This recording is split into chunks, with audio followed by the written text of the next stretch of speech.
اس امت محمدیہ صلی اللہ علیہ وسلم کی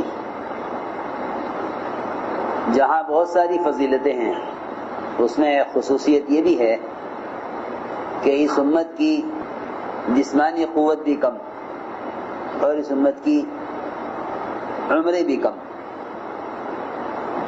پچھلی امت کی عمریں زیادہ ہوتی، اس امت کی عمر بھی کم اور جسمانی قوت بھی پچھلی قوموں سے بہت کم ہے. حضور اکرم صلی اللہ علیہ وسلم کو اس کا فکر تھا کہ میری امت کی عمریں پچھلی امتوں کے مقابلے میں کم ہیں. 60-70 کے درمیان میری امت کی عمریں بتا دی گئی مجھے. اب میری امت اعمال میں دوسری امتوں سے آگے کیسے بڑھے گی؟ وہ 500-500 سال، 400-400 سال، 300-300 سال عمل کریں اور میرا امتی 60-70 سال کے درمیان کی عمر تک عمل کرے، تو میری امت اعمال میں آگے کیسے بڑھے گی؟ تو اللہ رب العزت نے ایسے اعمال اس امت کو عطا فرما دیے کہ یہ اپنے کم وقت میں زیادہ عمل کا اجر کما سکتے ہیں. اس لیے جو فضائل اور اجور اس امت کو دیے گئے ہیں اعمال کے، وہ پچھلی امتوں کو نہیں دیے گئے. لیکن امت نے اس کم عمری میں اتنے مواقع ملنے کے باوجود ناقدری اور ناشکری کی وجہ سے اپنے اعمال کو ضائع کر لیا. عمل ضائع ہوتا ہے دو چیزوں کی کمی سے، ایک احتساب کی کمی، دوسری علم کی کمی. علم اور احتساب، جس عمل میں یہ دو چیزیں نہ ہوں وہ عمل بدعت بن جاتا ہے. احتساب نہ ہو تو عمل عادت بن جائے گا، اور علم نہ ہو تو عمل بدعت بن جائے گا. ساری جتنی بدعات ہیں وہ صرف اس لیے ہیں کہ اس عمل کی تو خبر ہے لیکن اس عمل سے متعلق علم کی خبر نہیں ہے کہ یہ عمل کیوں ہے. بہت سے ایسے مواقع ہیں کہ جس کو مسلمانوں نے بدعت بنا لیا ہے، حالانکہ وہ اعمال بڑی اونچی سنتیں ہیں. جس میں سے ایک صوم عاشورہ ہے، عاشورہ کا روزہ. پہلے یہ فرض تھا، پھر رمضان کے روزے پر آنے پر یہ روزہ مستحب ہو گیا، ورنہ پہلے فرض تھا. رات کا قیام تہجد بھی پہلے فرض تھی، پھر 1 سال کے بعد اس کو نفل کر دیا گیا. اسی طرح صوم عاشورہ پہلے فرض تھا. یہود یہ روزہ رکھتے تھے کیونکہ، اور یہ روزہ فرعون سے نجات کے شکرانے میں رکھا جاتا تھا. آپ نے دیکھا کہ یہود روزہ رکھتے ہیں. یہ کیوں رکھتے ہیں؟ کہ یار ہم اس لیے روزہ رکھتے ہیں کہ اس مہینے میں اس دن ہمیں نجات ملی تھی فرعون سے، اس لیے بنی اسرائیل روزہ رکھتے تھے اس کے شکرانے میں. تو آپ نے فرمایا کہ ہاں یہ روزہ ہم بھی رکھیں گے لیکن ہم یہود کی مخالفت کریں گے. صحابہ نے عرض کیا کہ یہود کی تو ہمیں مخالفت کرنی ہے، اس دن تو وہ روزہ رکھتے ہیں. فرمایا کہ اگر میں اگلے سال تک باقی رہ گیا تو میں 2 دن کا روزہ رکھوں گا، 9 کو بھی اور 10 کو بھی. اس لیے 2 روزے رکھنے چاہیے، 9-10 رکھو یا 10-11 کا روزہ رکھو. 9-10 یا 10-11 یہود کی مخالفت. جب نیک عمل میں ان کی مخالفت ہے تو برے اعمال میں کتنی مخالفت کرنی چاہیے. جب ایک نیک عمل میں بھی ان کی مخالفت کرنی ہے، حالانکہ روزہ نیک عمل ہے، اگر وہ 1 روزہ رکھیں تو ہم 2 روزے رکھیں گے ان کی مخالفت میں. تو میں سوچ رہا تھا میں آج کہ جب نیک عمل میں مسلمان کے لیے یہود کی مخالفت کا حکم ہے تو ان کے برے اعمال میں کتنی مخالفت کا حکم ہوگا. حالانکہ روزہ نیک عمل ہے مگر اس میں بھی ان کی مخالفت کرنی ہے، روزہ چھوڑ کر نہیں بلکہ 2 روزے رکھ کر. کہ ان کا معمول 1 روزے کا ہے. آپ نے فرمایا صحابہ سے کہ تم 2 روزے رکھو، یا 9-10 کا روزہ رکھو یا 10-11 کا روزہ رکھو. لیکن میرے دوستو عزیزوں، امت نے اعمال کے مواقع کو علم اور احتساب نہ ہونے کی وجہ سے رسم اور بدعت بنا لیا ہے. اپنے اعمال کے اندر احتساب پیدا کرو، اور احتساب پیدا ہوتا ہے کسی عمل کے فضائل کو یاد رکھنے سے کہ اس عمل کے کیا فضائل ہیں، اس دن کے کیا فضائل ہیں. یعنی اس دن سے تو انسانیت کی ابتدا ہوئی ہے. انسانیت کی ابتدا آدم علیہ السلام میں روح پھونکی گئی ہے، وہ اسی دن.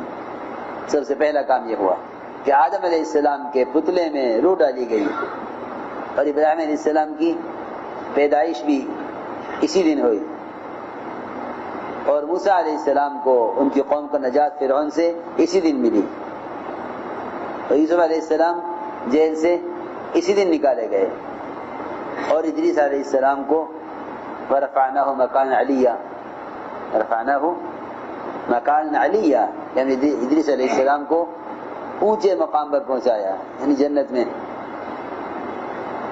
سورج کی تپش کو کم کرایا تھا دعا کرا کے کہ فرشتہ جو سورج پر مسلط متعین ہے وہ اس کی گرمی کو کیسے برداشت کرتا ہوگا جب اتنی دور رہنے والے انسان اس کی گرمی سے پریشان ہیں. اللہ سے دعا کی کہ اللہ اس فرشتہ جو تو نے سورج سے متعین کیا ہوا ہے اس سے گرمی کو کم کر دے. اس دن فرشتہ نے محسوس کیا کہ آج مجھے سورج کی گرمی تپش کم محسوس ہو رہی ہے. اللہ سے پوچھا، اللہ نے فرمایا کہ ہاں ہمارا ایک بندہ ہے جسے تیرے لیے یہ دعا کی، ہم نے اس کی دعا پر تیرے لیے سورج کی گرمی کو کم کر دیا. کون بندہ ہے وہ؟ کہ وہ ادریس ہے. کہ اللہ جب اس نے میرے لیے یہ کیا ہے تو کیا میں اس کی ملاقات نہ کروں؟ کہ ہاں ضرور مل گیا ہو. آئے تو ادریس علیہ السلام کہ بھئی بات یہ ہے کہ میرے لیے کام کر دو. کہ کیا؟ کہ سیر کرا دو ذرا جنت دوزخ. چلیے لے گئے کہ پہلے جنت دیکھیں گے؟ نہیں، پہلے جہنم دکھلاؤ، پہلے جہنم دکھلاؤ. کیسے لوگ پہلے جہنم دیکھ، پہلے جہنم دیکھی، پلسرات دیکھا، پھر جنت میں گئے. جنت میں ساری جنتیں دیکھی، میری کون سی ہے؟ گئی آپ کی جنت. اس میں داخل ہوئے، میں کہا اچھا تم جاؤ،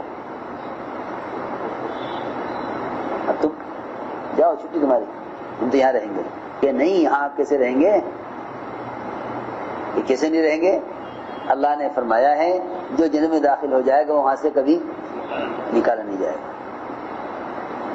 فرشتے نے کہا اللہ نے یہ بھی تو کہا ہے وَإِن مِّنكُمْ إِلَّا وَارِدُهَا كَانَ عَلَىٰ رَبِّكَ حَتْمًا مَقْضِيًّا، یہ بھی تو کہا اللہ نے.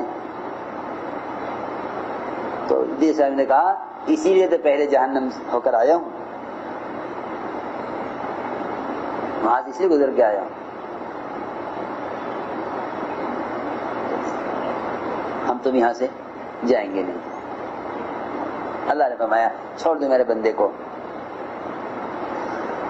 وَرَفَعْنَاهُ مَكَانًا عَلِيًّا، ادریس علیہ السلام اسی دن جنت میں داخل کیے گئے، اور نوح علیہ السلام کی کشتی جودی پہاڑ پر اسی دن آ کر رکی. یونس علیہ السلام مچھلی کے پیٹ سے اسی دن باہر پھینکے گئے، اور موسیٰ علیہ السلام پر توریت اسی دن نازل کی گئی. ابراہیم علیہ السلام کو آگ میں اسی دن ڈالا گیا، اور آدم علیہ السلام کی توبہ بھی اسی دن قبول ہوئی. اتنا کچھ اس مہینے میں کرنے کا ہے کہ رمضان کے بعد سب سے افضل مہینہ وہ محرم کا ہے، کیونکہ اللہ کا مہینہ ہے. شہر اللہ، اس مہینے کے ساتھ اللہ کی نسبت ہے. شہر اللہ المحرم بہت بہت نیکی کمانے کا مہینہ ہے، مگر جہالت نے اور بدعتوں نے اور پچھلوں کو دیکھ کر عمل کرنے والوں کے عمل نے بجائے انفاق کے اسراف پر ڈال دیا، اور بجائے اتباع سنت کے بدعتوں پر ڈال دیا. یعقوب علیہ السلام کی بینائی بھی اسی دن واپس ہوئی. یعقوب علیہ السلام کی بینائی چلی گئی تھی، یوسف علیہ السلام کا کنویں سے بھی نکالا جانا اسی دن ہوا،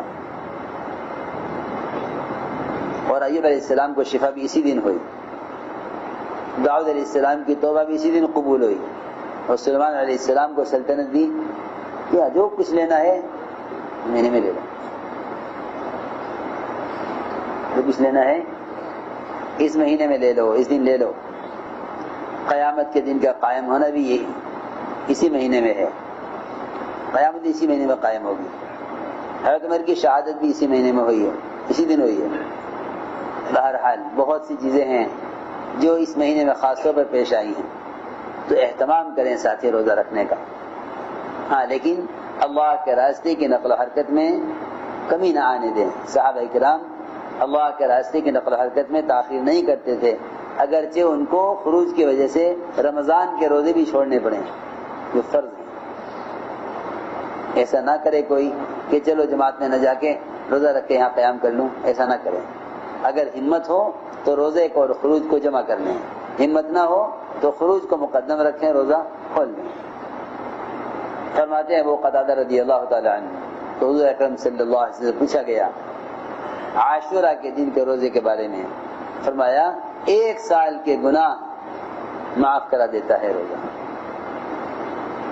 1 سال کے گناہ۔ ایک روایت ابن عباس فرماتے ہیں رضی اللہ عنہما کہ فرمایا حضور اکرم صلی اللہ علیہ وسلم نے، بلکہ حضور اکرم صلی اللہ علیہ وسلم نے روزہ رکھا عاشورہ کے دن کا، بلکہ حکم فرمایا اس دن کے روزے کا۔ فرماتی ہیں عائشہ رضی اللہ تعالی عنہ، ایک روایت میں ہے، فرماتی ابن عباس رضی اللہ تعالی عنہ کہ سوال کیا گیا، ان سے پوچھا گیا عاشورہ کے دن کے بارے میں، تو فرمایا کہ میں نہیں جانتا کہ حضور اکرم صلی اللہ علیہ وسلم نے روزہ اس دن کے روزے کو علاوہ کسی اور دن کو فضیلت دی ہو اس پر سوائے رمضان کے، کہ رمضان کے علاوہ کسی اور دن کے روزے کو، محرم کے روزے پر فضیلت دی ہو۔ ایک روایت میں ہے کہ فرمایا حضور اکرم صلی اللہ علیہ وسلم نے کہ کوئی دن روزہ رکھنے میں عاشورہ سے افضل نہیں ہے سوائے رمضان کے مہینے کے۔ سب سے افضل روزہ رمضان کا مہینہ یا عاشورہ کا روزہ ہے، رمضان کا روزہ یا عاشورہ کا روزہ۔